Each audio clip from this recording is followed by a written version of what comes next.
Assalamualaikum warahmatullahi wabarakatuh. Melananda, pada kesempatan kali ini Ibu akan memberikan materi perkuliahan pembelajaran IPS MISD yang mana pembahasannya adalah tentang model-model pembelajaran inovatif dalam kurikulum 2013. Nah, Ananda, sebelum kita masuk kepada model-model pembelajaran pada kurikulum 2013, terlebih dahulu Ibu kembali mengingatkan Ananda bahwa pada kurikulum 2013 terdapat suatu pendekatan yang sudah ditetapkan dalam Permendikbud. Nah, seperti yang sudah ketahui bahwa kurikulum 2013 itu menganut pandangan dasar bahwa pengetahuan tidak hanya atau tidak dapat dipindahkan begitu saja dari guru kepada siswa, melainkan siswa tersebut adalah subjek yang memiliki kemampuan aktif mencari, mengolah, mengkonstruksi, dan menggunakan pengetahuannya. Nah, oleh karena itu, pendekatan yang ditetapkan, yang digunakan dalam kurikulum 2013 adalah pendekatan saintifik. Nah, di dalam pendekatan saintifik ini terdapat beberapa langkah-langkah dalam pembelajarannya. Yang pertama langkahnya yaitu mengamati. Di sini dalam kegiatan mengamati yang dilakukan adalah bisa dengan membaca, mendengar, menyimak, melihat, menonton, dan sebagainya. Atau dengan tanpa alat. Kemudian yang kedua, menanya. Nah, kegiatan yang dilakukan dalam menanya ini adalah membuat dan mengajukan pertanyaan atau bisa juga tanya jawab, berdiskusi informasi yang belum dipahami, kemudian informasi tambahan atau sebagai klarifikasi. Nah, kemudian yang ketiga yaitu mengumpulkan informasi.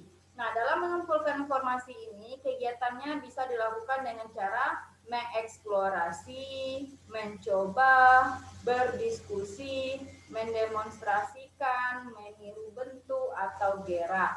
Kemudian melakukan eksperimen, membaca sumber lainnya selain buku teks, kemudian mengumpulkan data dari narasumber melalui angket, selanjutnya wawancara, dan memodifikasi atau menambahi atau mengembangkan.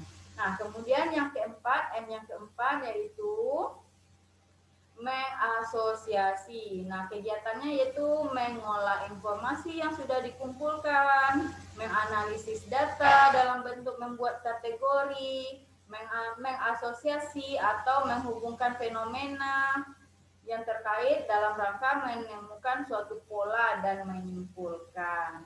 Nah, kemudian M yang terakhir yaitu yang kelima, mengkomunikasikan. Nah, kegiatan mengkomunikasikan ini adalah menyajikan laporan dalam bentuk bagan, diagram, grafik, atau menyusun laporan secara tertulis dan menyajikan laporan tersebut meliputi proses, hasil, dan kesimpulan secara lisan. Nah, pendekatan saintifik ini sesuai dengan Permendikbud nomor 81A tahun 2013. Nah, kemudian Ananda, ada model-model pembelajaran dalam kurikulum 2013. Di sini Ibu menjelaskan beberapa model-model. Yang pertama yaitu contextual teaching and learning atau sering juga disebut atau dikenal dengan CTL. Nah, langkah-langkahnya yaitu yang pertama, mengembangkan pemikiran siswa untuk melakukan kegiatan belajar lebih bermakna. Apakah dengan cara bekerja sendiri, menemukan sendiri, dan mengkonstruksi pengetahuan dengan keterampilan baru siswa. Kemudian, yang kedua, melaksanakan kegiatan inquiry atau menemukan sendiri untuk semua topik yang diajarkan. Nah, yang ketiga, mengembangkan sifat ingin tahu melalui pertanyaan-pertanyaan. Yang keempat, menciptakan masyarakat belajar seperti melalui kegiatan kelompok atau berdiskusi, kemudian tanya jawab, dan lain sebagainya. Kemudian yang kelima, menghadirkan contoh pembelajaran melalui ilustrasi atau model bahkan media yang nyata atau yang sebenarnya gitu. Dan yang keenam, membiasakan anak atau siswa melakukan refleksi terhadap setiap kegiatan pembelajaran yang telah dilakukan. Nah, yang terakhir setelah refleksi, kemudian dilakukan penilaian secara objektif, yaitu menilai kemampuan yang sebenarnya pada setiap siswa. Nah, kemudian model selanjutnya yaitu pembelajaran kooperatif atau sering juga dikenal dengan cooperative learning. Nah, pembelajaran cooperative learning ini merupakan model pembelajaran dengan cara siswa tersebut belajar dan bekerja dalam kelompok-kelompok kecil secara kolaboratif dengan anggota-anggota kelompoknya, yang mana anggota-anggota tersebut terdiri dari 4 hingga 5 orang dengan struktur kelompok bersifat heterogen.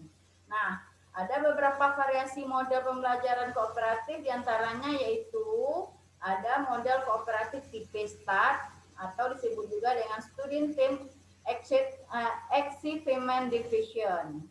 Nah, langkah-langkahnya yaitu yang pertama, menyampaikan tujuan dan memotivasi siswa agar bersemangat dalam belajar. Nah, kedua, pembagian kelompok, di mana kelompoknya tadi terdiri dari 4 sampai 5 siswa. Kemudian yang ketiga, mempresentasikan atau presentasi dari guru. Ini mempresentasikan maksudnya di sini adalah memberikan materi disajikan oleh guru. Kemudian yang keempat, kegiatan belajar dalam tim. Dilakukanlah kerja kelompok di dalam tim. Nah, selanjutnya diadakan kuis atau evaluasi. Selanjutnya diberikan penghargaan prestasi kepada tim yang memiliki poin yang tertinggi. Nah, selanjutnya model kooperatif yang kedua tipenya yaitu tipe jigsaw. Langkah-langkahnya yang mana? Yang pertama, siswa dikelompokkan dengan anggota lebih kurang 4 orang atau bisa juga sampai 5 orang. Kemudian yang kedua, tiap orang dalam tim diberi materi dan tugas yang berbeda. Selanjutnya yang ketiga, anggota dari tim yang berbeda dengan penugasan yang sama membentuk kelompok baru atau kelompok ahli. Jadi, di sini nanti ada kelompok ahli dan kelompok kelompok tamu gitu ya. Kemudian selanjutnya setelah kelompok ahli berdiskusi, tiap anggota kembali ke kelompok asal dan menjelaskan kembali kepada anggota kelompoknya tentang subbab yang telah mereka kuasai. Kemudian yang kelima, tiap tim ahli mempresentasikan hasil diskusinya. Yang terakhir baru dibahas secara bersama-sama dan ditutup melalui kesimpulan. Nah, selanjutnya modelnya adalah tipe GI atau Group Investation atau investasi kelompok. Nah, langkah-langkahnya adalah yang pertama, membagi siswa ke dalam kelompok kecil yang terdiri dari lebih kurang 5 orang atau 5 siswa. Nah, selanjutnya memberikan pengayaan terbuka bersifat analitis. Kemudian ketiga, mengajak siswa untuk berpartisipasi dalam menjawab pertanyaan kelompoknya secara bergiliran searah jarum jam dalam kurun waktu yang telah disepakati. Kemudian, model berikutnya adalah model make and match atau membuat pasangan. Mungkin Anda sering juga mendengarnya ya. Nah, langkah-langkahnya adalah yang pertama, guru menyiapkan beberapa kartu yang berisikan beberapa konsep topik yang cocok untuk sisi review. Nah, di sini bisa satu sisi kartu soal dan satu sisi sebaliknya merupakan kartu jawaban. Jadi itu nanti dicocokkan. Nah, kemudian setiap siswa mendapatkan satu kartu memikirkan jawabannya atau soal yang dipegang oleh soal dari kartu yang dipegang gitu ya.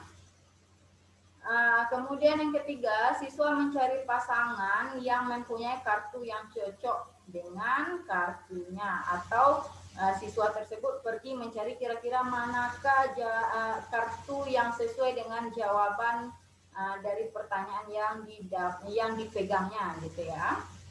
Kemudian yang keempat, siswa dapat mencocokkan kartunya sebelum batas waktu diberikan poin. Nah, selanjutnya yang kelima, setelah satu babak kartu dikocok lagi agar tiap siswa mendapatkan kartu yang berbeda dari sebelumnya, dan itu dilakukan seterusnya. Oke, yang terakhirnya itu kesimpulan. Nah, model selanjutnya itu model TGT, Teams Games Tournament. Nah, langkah-langkahnya yaitu yang pertama, penyajian kelas. Ini penyajian kelas bisa maksudnya dengan menyajikan materi di dalam kelas ya. Kemudian belajar dalam kelompok atau tim. Kemudian yang ketiga, dilakukanlah permainan. Nah, yang keempat, dilakukanlah pertandingan. Siapa kira-kira yang banyak poinnya dan siapa yang sedikit poinnya. Nah, kemudian diberikan penghargaan kelompok. Selanjutnya, itu ada model pembelajaran berbasis masalah namanya. Itu sering juga disebut dengan PBM. Nah, langkah-langkah dari PBM ini adalah yang pertama, mengorientasikan siswa kepada suatu masalah. Jadi ada masalah di sini ya. Kemudian yang kedua, mengorganisasikan siswa untuk belajar. Nah, yang ketiga, membimbing penyelidikan individual dan kelompok. Selanjutnya, mengembangkan dan menyajikan hasil karya. Dan yang kelima, menganalisis, kemudian mengevaluasi proses pemecahan masalah. Nah, selanjutnya ini mungkin yang sering Anda dengar juga ya, bahwa ada model pembelajaran PyCamp, yaitu model pembelajaran partisipatif, aktif, kreatif, efektif, dan menyenangkan. Nah, PAKEM ini merupakan singkatan dari aktif, kreatif, efektif, menyenangkan tadi, yaitu merupakan suatu model pembelajaran kontekstual yang melibatkan paling sedikitnya 4 prinsip utama dalam proses pembelajarannya. Nah, prinsip-prinsip tersebut yaitu satu, adanya proses interaksi. Di sini maksudnya siswa berinteraksi secara aktif dengan guru, rekan siswa, multimedia, referensi, lingkungan, dan sebagainya. Nah, kemudian yang kedua, adanya proses komunikasi. Di sini bisa siswa mengkomunikasikan pengalaman belajar mereka dengan guru dan rekan-rekan lainnya melalui cerita, dialog, atau simulasi, dan juga bisa melalui role playing gitu ya. Kemudian yang ketiga adanya proses refleksi. Nah, di sini siswa memikirkan kembali tentang kebermaknaan apa yang mereka pelajari dan apa yang telah mereka lakukan. Nah, selanjutnya yang keempat, adanya proses eksplorasi, yaitu siswa mengalami langsung dengan melibatkan semua indera, baik indera pengamatan, percobaan, penyelidikan, dan wawancara. Gitu ya. Kemudian ada juga model pembelajaran inquiry. Nah, langkah-langkahnya inquiry yang pertama orientasi, kedua merumuskan masalah, yang ketiga merumuskan hipotesis, yang keempat mengumpulkan data, yang kelima menguji hipotesis. Nah, Ananda, yang terakhir itu adalah merumuskan tujuan. Nah, Ananda, itulah beberapa model pembelajaran yang bisa diterapkan dalam kurikulum 2013. Semoga Ananda bisa mengimplementasikannya dalam pembelajaran dan bisa dipraktekkan nantinya. Sekian, terima kasih. Assalamualaikum warahmatullahi wabarakatuh.